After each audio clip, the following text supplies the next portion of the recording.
पाकिस्तान ने बांग्लादेश के सामने एक संयुक्त सैन्य कमान बनाने का बेहद खतरनाक और सनसनीखेज प्रस्ताव रखा है। एक बेहद खुफिया और चौंकाने वाली रिपोर्ट के मुताबिक जून के आखिरी हफ्ते में ढाका कैंटोनमेंट के भीतर एक ऐसी बैठक हुई जिसने दक्षिण एशिया के सैन्य संतुलन को हिलाकर रख दिया है। पाकिस्तान के उच्चायुक्त इमरान हैदर के नेतृत्व में उच्च स्तरीय प्रतिनिधिमंडल ने बांग्लादेश के प्रधानमंत्री के रक्षा सलाहकार ब्रिगेडियर जनरल शमसुल इस्लाम के दफ्तर में बैठकर इस रणनीतिक खाके को खींचा है। पाकिस्तान इसके लिए क्षेत्रीय हित का बहाना बना रहा है, लेकिन इसका असली मकसद सिर्फ और सिर्फ भारत को घेरना है। सबसे डराने वाली बात यह है कि पूरी साजिश भारत के सिलीगुड़ी कॉरिडोर के बिल्कुल करीब रची जा रही है। अगर बांग्लादेश ने पाकिस्तान के इस आत्मघाती प्रस्ताव पर मुहर लगा दी तो भारत के लिए 3 फ्रंट वॉर यानी 3 मोर्चों पर एक साथ युद्ध करने का खतरा महज आशंका नहीं रह जाएगी, बल्कि एक कड़वी और खौफनाक हकीकत बन जाएगी। दर्शकों, अगले आधे घंटे लगातार खास मेहमान मेरे साथ जुड़ेंगे, लेकिन पाकिस्तान ने जो कुछ किया है और जो कुछ करने की फिराक में है, सबसे पहले वो आपको बता दें। इंडिया न्यूज के सवाल, पाकिस्तान का जो नया दाव है कैसे भारत के लिए खतरनाक हो सकता है। जी हां, सवाल नंबर 1 आपकी स्क्रीन पर। पाकिस्तान और बांग्लादेश की बढ़ती नजदीकियों का असली मकसद क्या है? क्यों पाकिस्तान बांग्लादेश को फुसला रहा है? जी हां, भारत को घेरने के लिए। सवाल नंबर 2, भारत को घेरने के लिए क्या पाकिस्तान बांग्लादेश को अपना मोहरा यानी प्रॉक्सी बना रहा है, जैसे हूती, हिजबुल्लाह, ईरान के और बाकी देशों के प्रॉक्सी है? आखिर पाकिस्तान को संयुक्त सैन्य कमान की जरूरत अभी क्यों पड़ी? अब से पहले भी बात हो सकती थी, लेकिन अभी जरूरत क्यों पड़ी? ऑपरेशन सिंदूर के बाद ही क्यों? क्या पूर्वी सीमा पर जानबूझकर तनाव बढ़ाया जा रहा है? यह पाकिस्तान की सोची समझी साजिश है जिसके जरिए वो भारत को घेरने की कोशिश कर रहा है। क्या पाकिस्तान की इस खतरनाक चाल के पीछे चीन का दिमाग तो नहीं है? यह विश्लेषण का विषय है दर्शकों, इस पर बात करेंगे, लेकिन खतरे की घंटी, खतरे की दस्तक भारत के लिए है। पूरी खबर क्या है जरा पॉइंटर के जरिए मैं आपको समझा दूं, उसके बाद मैं आगे बढ़ूंगा। जी हां, आपकी स्क्रीन पर ग्राफिक्स है पॉइंटर नंबर 1, पाक का बांग्लादेश को संयुक्त मिलिट्री कमांड बनाने का प्रस्ताव आया है। यह कितना खतरनाक प्रस्ताव है मैं आगे बताऊंगा। पॉइंट नंबर 2, 4 सदस्यीय पाक प्रतिनिधिमंडल की बांग्लादेशी अधिकारियों के साथ एक खुफिया बैठक, खुफिया मुलाकात हुई है। पॉइंट नंबर 3, पाकिस्तान की तरफ से एक क्षेत्रीय हित का हवाला दिया गया इस सेंट्रल कमांड के गठन को लेकर। पॉइंट नंबर 4 आपकी स्क्रीन पर, 28 जून को ढाका कैंटोनमेंट के डिफेंस एडवाइजर दफ्तर में यह बैठक हुई, जहां पर पाकिस्तान के प्रतिनिधिमंडल भी पहुंचे हुए थे। पॉइंट नंबर 5, बांग्लादेश में पाकिस्तान के उच्चायुक्त इमरान हैदर के नेतृत्व में एक बैठक हुई। उस बैठक में क्या कुछ हुआ? बांग्लादेश के प्रधानमंत्री के रक्षा सलाहकार retired brigadier general doctor MKM Shamsul बैठक में शामिल हुए और वहां पर पाकिस्तान बांग्लादेश के बीच एक संयुक्त कमांड बनाने की बात हो रही है और हवाला दिया जा रहा है सुरक्षा का। डिफेंस डिप्लोमेसी या दबाव की नीति है, ये आपको मैं समझाऊंगा। ज्वाइंट मिलिट्री कमांड का सच क्या है, आखिर ये क्यों बनाया जा रहा है, इसके पीछे मंशा क्या है पाकिस्तान की, ये आपको बताने और समझाने जा रहे हैं। दर्शकों समझिए, ग्राफिक के जरिए मैं आपको बताऊंगा। 2 या अधिक देशों की सेनाएं एक साथ जब जुड़ती हैं तो उसे सेंट्रल कमांड कहा जाता है। जी हां, पॉइंट नंबर 2, सभी सेनाएं मिलकर एक साझा कमांड के तहत काम करती हैं। एक सेंट्रल कमांड होता है और दोनों देशों की सेनाओं को सेंट्रल कमांडिंग की जाती है। एक कमांड दो देशों को माननी पड़ती है। युद्ध के दौरान एक ही कमांडर सारे फैसले लेता है, सारे ऑपरेशन, सारे अटैक प्लान, सब कुछ वही बनाता है। थल, नभ और जल सेनाएं मिलकर रणनीति बनाती हैं। एयरफोर्स, आर्मी और नेवी मिलकर उस सेंट्रल कमांड को फॉलो करती हैं। जी हां, दोनों देश खुफिया जानकारी आपस में शेयर करते हैं। इंफॉर्मेशन शेयरिंग, इंटेल शेयरिंग इसका बहुत अहम हिस्सा है। पॉइंट नंबर 6, मुश्किल वक्त में, जी हां, मुश्किल वक्त में रसद और सप्लाई चेन आसान हो जाती है क्योंकि सेंट्रल कमांड साथ काम करता है। 2 देश अपना खाना पीना, अपने हथियार साझा कर सकते हैं एक दूसरे के साथ। जी हां, पॉइंट नंबर 7, दुश्मन को चौतरफा घेरने के लिए बेहद कारगर है क्योंकि आप दुश्मन पर एक साथ 2 तरफ से हमला कर सकते हैं। पॉइंट नंबर 8, इससे देशों की मारक क्षमता कई गुना बढ़ जाती है। 2 देशों के हथियार, 2 देशों की सेनाएं, 2 देशों की नेवी, आर्मी, एयरफोर्स, ये सब मिलकर अपने दुश्मन के खिलाफ लड़ाई लड़ते हैं। जी हां, और बांग्लादेश, पाकिस्तान कुछ ऐसा ही करने की फिराक में है। साजिश का जाल कैसे बुना गया, क्यों बुना गया, अब जरा इसके पीछे का बैकग्राउंडर भी जान लीजिए दर्शकों, बहुत इंपॉर्टेंट है वो भी समझना आपके लिए। जी हां, इस संयुक्त सैन्य कमान का सबसे घातक, सबसे खतरनाक असर भारत के सिलीगुड़ी कॉरिडोर पर पड़ने वाला है। कैसे, मैं आपको बताऊंगा। जी हां, पॉइंटर ग्राफिक्स आपकी स्क्रीन पर आने जा रहे हैं। सिलीगुड़ी जो कॉरिडोर है वहां पर दिक्कत है क्योंकि भौगोलिक रूप से बेहद संवेदनशील इस इलाके को भारत की गर्दन यानी चिकन नेक कहा जाता है। बांग्लादेश की सीमा पर इस पतले गलियारे के बेहद करीब से गुजरती है। अगर पाकिस्तान बांग्लादेश की धरती का इस्तेमाल अपनी सैन्य गतिविधियों या खुफिया नेटवर्क के लिए करने में कामयाब हो जाता है तो भारत के पूर्वोत्तर राज्यों का संपर्क मुख्य भूमि से कटना दुश्मन के लिए बेहद आसान हो जाएगा। यह ढांचागत सुरक्षा सहयोग सीधे और तौर पर भारत की संप्रभुता को चुनौती देती है। कैसे, अब जरा ग्राफिक के जरिए मैं आपको भी समझा देता हूं चिकन नेक पर क्या खतरा है। जी हां, देखिए, सिलीगुड़ी कॉरिडोर चौड़ाई महज 22 किलोमीटर है। पूर्वोत्तर की सुरक्षा, पूर्वोत्तर के 8 राज्यों को, यही जो कॉरिडोर है नॉर्थ ईस्ट के सभी राज्यों को भारत से जोड़ता है, दिल्ली से जोड़ता है। अगर चिकन नेक पर कोई हर्डल आता है, चिकन नेक अगर बंद हो जाता है तो जो नॉर्थ ईस्ट का पूरा कनेक्शन है उससे भारत कट जाएगा। और अगर नॉर्थ ईस्ट से भारत कनेक्शन कट गया तो चाइना पाकिस्तान के लिए वहां पर कब्जा करने की रणनीति, वहां पर अटैक करने की रणनीति, सीमा से छेड़छाड़ करने की रणनीति ज्यादा कामयाब हो सकती है। और इसी चिकन नेक को कमजोर करने की कोशिश में चाइना ड्रैगन है, क्योंकि जो आप जब नॉर्थ ईस्ट का मैप देखेंगे, आप जब देखेंगे तो वहां पर बहुत करीब है चाइना का बॉर्डर भी नॉर्थ ईस्ट के साथ। इसलिए दर्शकों,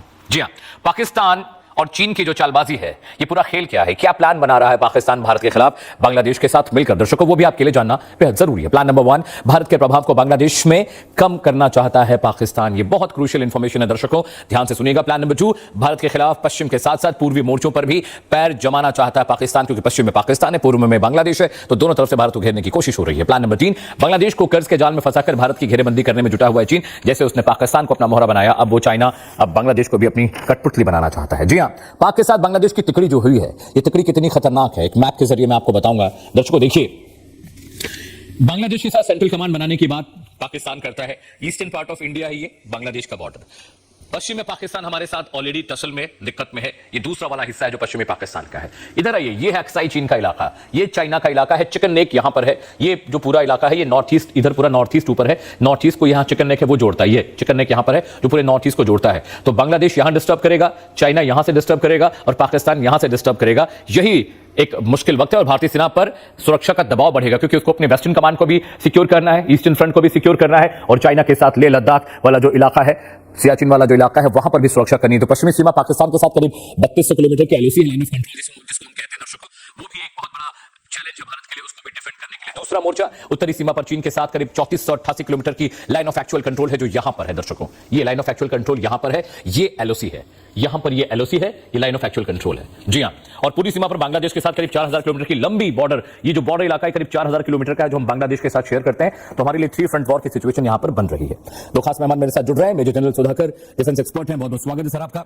श्रुतिदास गुप्ता जी भी मेरे साथ जुड़ रहे हैं, विदेशी मामलों की जानकार हैं, आपका भी बहुत बहुत स्वागत है। जनरल साहब, सबसे पहले मैं आपके पास आ रहा हूं। ये 3 फ्रंट वॉर की सिचुएशंस की डिस्कशन हमने बहुत की, बहुत हमने डिबेट किए, लेकिन अब पाकिस्तान ने जिस तरह से एक सेंट्रल कमांड बनाने का मशवरा पाकिस्तान ने बांग्लादेश को दिया है, वहां पर एक मीटिंग भी हो गई है, किस तरह से आप देख रहे हैं? It's a high time for India to react. Amit, good afternoon. बहुत तेजी से आपको भी धन्यवाद देता हूँ। हमारे दर्शकों को शुभकामनाएं। मैं थोड़ा बाहर हूँ इसलिए आवाज शायद आपको क्लियर नहीं आएगा, लेकिन थोड़ा बहुत अगर समझ में आ रहा है। नहीं सर, आप बिल्कुल साफ सुनाई दे रहे हैं मुझे, बाबुलंद आवाज आ रही है सर, आप बिल्कुल साफ सुनाई दे रहे हैं। सबकी ध्यान में ले जाना चाहता हूँ। ये 19 जून 2025 में कुनमिंग में एक मीटिंग हुआ था, चाइना इसको चेयर किया था और इसके साथ बांग्लादेश और पाकिस्तान के फॉरेन पॉलिसी जो एक्सपर्ट है ये भी उसमें मौजूद थे। तो उस समय ये बताया गया था कि इकोनॉमिक एक फसाड दिखा के एक कोलैबोरेटिव एफर्ट हो रहा था। तो ये चीज को मैं रेफर करते हुए इसके ऊपर मैंने काफी सारा आर्टिकल लिखा था, पॉडकास्ट दिया हूँ। बोलता था कि डेविड ट्रायंगल, ये जो डेविड ट्रायंगल पहले 3 हिस्से होते थे एक ट्रायंगल का, अभी धीरे धीरे 5 जोड़ गए हैं। अब 5 कैसे जोड़े हैं कि मैं एक जोड़ रहा हूँ अमेरिका इसके साथ चाइना के साथ जोड़ गया है। जो अमेरिका पहले चाइना को कहता था कि उनका एक नंबर 1 स्ट्रेटेजिक एनिमी है, वो एनिमी नहीं रहा। नंबर 2 अजरबैजान और टर्की, ये दोनों के दोनों जोड़ चुके हैं। और तीसरे नंबर पे आता है ये जो कतार है।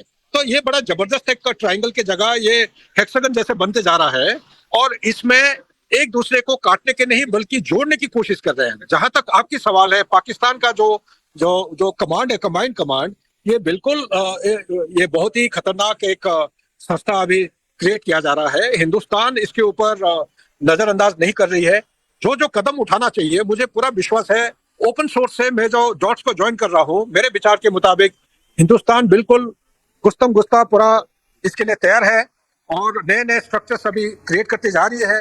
और स्ट्रेटेजिक जो डिप्लॉयमेंट होना है रिसोर्सेज की, चाहे आप एयर डिफेंस की बात करिए, हवाई जहाज जो और हमारे जो नेवल फ्लीट है, ईस्टर्न फ्लीट, ये सब एक्टिव हालत में है। और हमारा जो SSBN सीरीज जिसको हम कहते हैं second strike capability, nuclear capability का जो काबिलियत है, ये भी हमने काफी डेमोन्स्ट्रेट कर चुके हैं। और सबसे इंपॉर्टेंट चीज होता है जब इस किस्म की कोलैबोरेटिव एफर्ट होता है, मिलिट्री कोलैबोरेशन, सर्वेलेंस की निहायत आवश्यक है। इसमें थोड़ा हिंदुस्तान का कमी है। और लेकिन अभी ऑपरेशन सिंदूर के बाद देश ने जो दिशा पकड़ा है, 52 सैटेलाइट्स जो है ये सैंक्शन हो चुके हैं। 2029 तक ये ऑर्बिट में प्लेस हो जाएंगे और ये जब तक effective surveillance, all weather, overlapping, integrated नहीं होगा, तब तक दुश्मन का हरकत के ऊपर हम निगरानी रखना निहायत मुश्किल होगा। तो इसीलिए इसरो हो या फॉरेन सर्विलेंस नेटवर्क हो, इनकी मदद लेते हुए बांग्लादेश के ऊपर कड़ी निगाह रखना है। और उनका जो हैंडलर है, द प्राइमरी सोर्स, तो डीप स्टेट ऑफ पाकिस्तान, इनके ऊपर कड़ी निगरानी रखना यहाँ की आवश्यक है। Back to you. Alright sir, please stay with me. Shruti ma'am, आपके पास आ रहा हूं। अभी जिस तरह की चीजें हो रही हैं उधर चाइना के साथ पाकिस्तान ऑलरेडी हमारे खिलाफ बहुत सारी स्ट्रेटेजीज प्लान कर रहा है। उसके बाद वो पानी को लेकर और सिंधु जल समझौते को लेकर क्योस मचा रहा है पाकिस्तान। उसके बाद ये एक नई development ma'am which is very crucial, और ऐसा लग रहा है कि थ्री फ्रंट वॉर की सिचुएशन अब लग रहा है कि ऑलमोस्ट अब एक वर्ज ऑफ क्रिएशन पर है। थ्री फ्रंट वॉर नहीं, जैसे जनरल सुधाकर जी ने कहा कि ये जो है multi front war already plan किया जा रहा है, और ये अब नहीं, ये बहुत पुरानी स्ट्रैटेजी है इनकी कि स्ट्रिंग ऑफ पर्ल्स जो है वो बिछाए जाएं और उसके थ्रू इंडिया को इकोनॉमिकली और मिलिटरीली चोक किया जाए। हमने उसके खिलाफ में डिफेंसिव पोस्चरिंग करते हुए नेकलेस ऑफ डायमंड्स निकाला हुआ है, जो सेशल विजिट जिसको लेकर बहुत सारे वाद विवाद चल रहे हैं, उसमें एक इंपॉर्टेंट डायमंड है हमारे लिए। चाइना के ऊपर मलक्का स्ट्रेट्स को लेकर बहुत ज्यादा अभी प्रेशर आने वाला है, और उसको काउंटर करने के लिए उसने बांग्लादेश को एक इफेक्टिव वेपन माना है। कुछ 600 बिलियन टाका का तो उन्होंने इंफ्रास्ट्रक्चर डेवलपमेंट के नाम पे उनको देने की बात करी है, और बीजिंग बेस्ड एक बैंक है उससे भी उन्होंने कुछ बिलियन टाका की एक लोन दिलवाया है। तो तारिक रहमान की डूबती हुई जो इकोनॉमिक नैया है बांग्लादेश को उठाने के लिए, तो ये एक थोड़ा चिकन ब्लड जैसा उसको अंदर दिया है कि आप इससे थोड़ा संभालिए। बट इसके साथ में आते हैं different caveats, cooperation with Pakistan, buying of Chinese goods, ये सब नॉर्मल डेट ट्रैप के जो इनके निशानियां हैं ये ऑलरेडी वहां हमें दिखने लगी हैं। हमें ये भी पता है कि वहां पे उन्होंने टेररिस्ट कैंप को जगह दे रखी है, तो हम अनजान हैं इस बात से, ऐसा तो नहीं है। हमने अपने चिकन नेक को आयरन कॉरिडोर बना रखा है। We know the defence installations over there have been बहुत ज्यादा प्रोग्रेसिव तरीके से उसको बना के अपनी तरफ से हमने सेफ एंड सिक्योर कर लिया।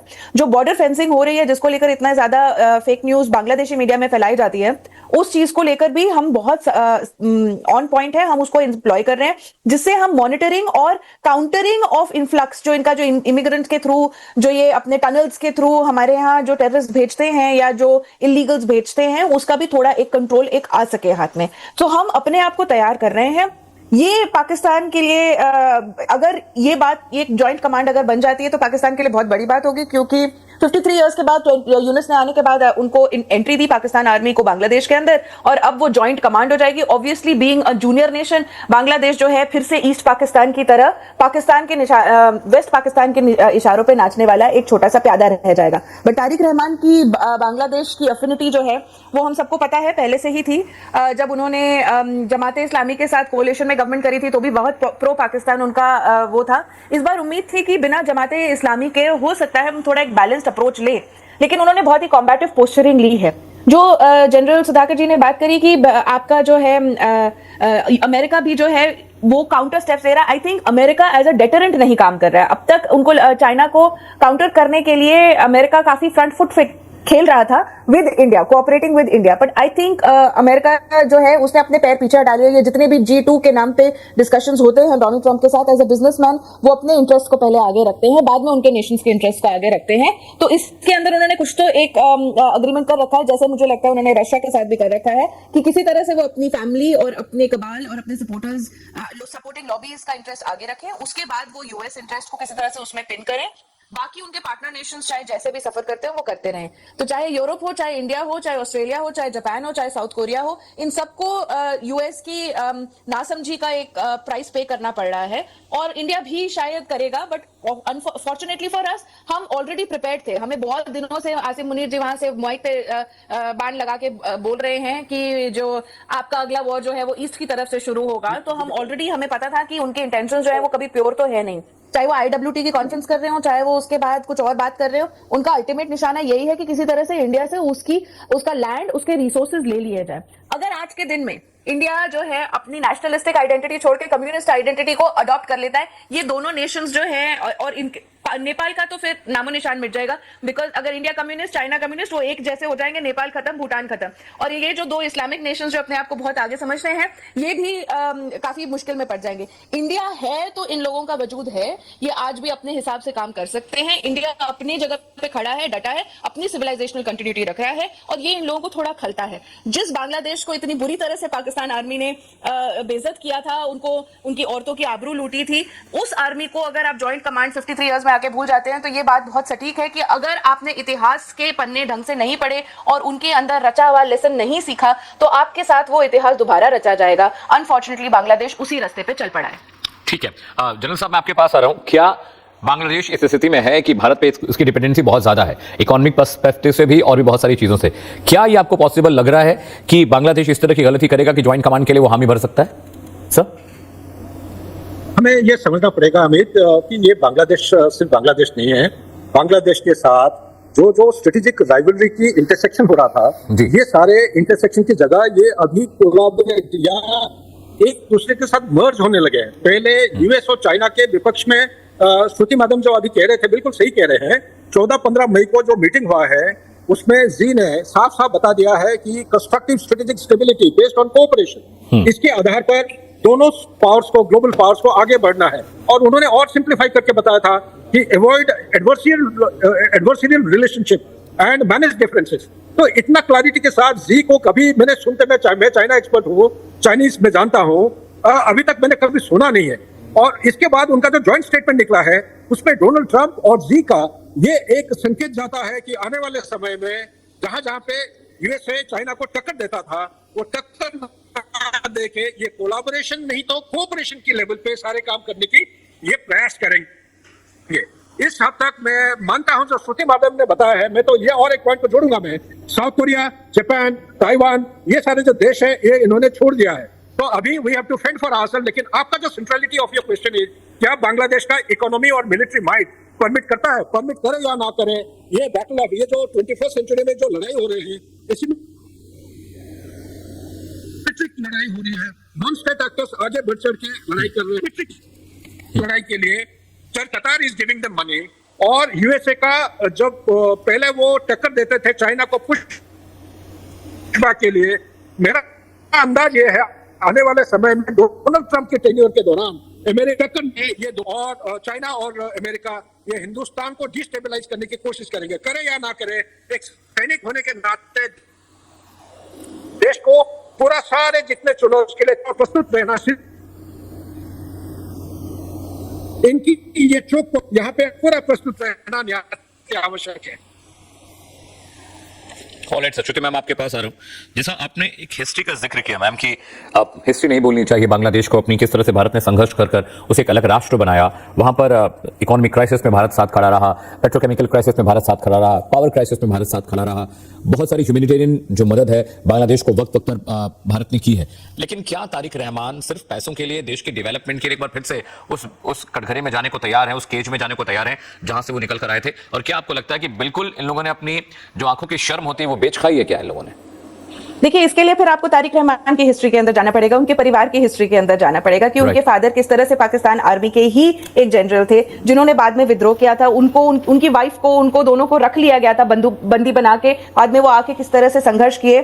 तो उनकी एक अफिनिटी टुवर्ड्स पाकिस्तानी आर्मी हमेशा रही है। अब अगर तारिक रहमान की अगर हम बात करें तो उनकी प्रॉब्लम ये है कि उनके पास वो पैसा नहीं है और उनकी ना आइडियोलॉजी जो है वो प्रो इंडिया, इस वक्त वो प्रोजेक्ट ही नहीं कर सकते क्योंकि इस वक्त इतना विशिएट किया गया है, एज एन इतना जहर घोला गया है आपके बांग्लादेश की पब्लिक के दिमाग में इंडिया के नाम पे कि प्रो इंडिया पॉलिसी रखना ही आपके लिए मुश्किल है। अगर आप प्रो इंडिया पॉलिसी रखोगे तो फिर आपके ऊपर भी जमात उसी तरह से, और वो जो छात्र शिविर वगैरह जो बने हुए हैं वहां पे, आई एम फॉरगेटिंग उसका नाम क्या रखा है उन्होंने, बहुत ही वो जमात के साथ ही उन्होंने एक वो करा हुआ है, अलायंस कोलिशन बना रखी है अपनी, ऑपोजिशन में बैठते हैं। तो ये लोग आपको आपकी हर पॉलिसी को, चाहे वो बेनिफिट ऑफ बांग्लादेश के लिए क्यों ना हो, आपको नेगेटिव दिखाएंगे। तो इंडिया की तरफ मुड़ के आना तारिक रहमान के लिए पॉलिटिकली, अगर मैं निष्पक्ष होकर देखूं, पॉलिटिकली उनके लिए ऑलमोस्ट इंपॉसिबल है, ऑलमोस्ट सुसाइड की तरह लगेगा। तो उनके पास ऑप्शन क्या बचा कि भाई इंडिया से नहीं मिल सकती मदद तो चाइना के पास जाए। शेख हसीना भी चाहती थी, शेख हसीना ने गई थी, वो जाके चाइना में उन्होंने मदद मांगी थी कू होने से पहले उनका, और चाइना उनको मदद नहीं कर पाया था, ये भी हम जानते हैं। उसके बाद वो इंडिया आई थी मदद मांगने के लिए। तो ये सारे पॉइंटर्स हैं कि भाई ठीक है, हमें चाइना से कोई डायरेक्ट एनिमिटी इस तरह से रखनी नहीं है कि इंडिया या चाइना चूज करिए, पर वो चाइना उन्होंने पिक ऐसे किया। उसके साथ जो कैविएट्स आ रहे हैं वो नुकसानदेह है बांग्लादेश के लिए, कि बांग्लादेश को पता है कि पाकिस्तान एक्चुअल अगर कोई विक्टिम है जिसने देखा हो कि पाकिस्तान किस तरह से बिट्रे करता है, तो बांग्लादेश उसका एग्जाम्पल है। उनकी भाषा से लेकर, उनके कपड़ों से लेकर, उनके रहन सहन से लेकर, उनके विश्वासों से लेकर सबको उन्होंने डिनाई किया। उनको काला बंगाली करके बोला जाया करता था। ये हिस्ट्री अगर वो भूल के भूखा बंगाली, काला बंगाली इनको बोल के भेजा जाता है, तो एक कारण था कि जहां से इतने सारे वोट पाकिस्तान बनने के लिए उस रीजन को भी पाकिस्तान से अलग होना पड़ा, इसका एक कारण था। वो अपनी अपनी हिस्ट्री भूल के अगर वापस जा रहे हैं तो वो I think as a leader अपने आप को सोचते हैं कि वो बैलेंस कर पाएंगे, पाकिस्तान के इन्फ्लुएंस को कंट्रोल कर पाएंगे। अनफॉर्चुनेटली वो ये एग्जांपल्स देखना भूल गए हैं कि पाकिस्तान जैसे किसी तरह से अफगानिस्तान के पीठ में छुरा भोंक रहा है और जिस तरह से ईरान के पीठ में छुरा भोंक रहा है, उस तरह से इनके पीठ में तो कई बार उन्होंने तलवार गाड़ी हुई है। तो अगर वो अपने आप को इस तरह से मानते हैं तो ये उनकी भूल है।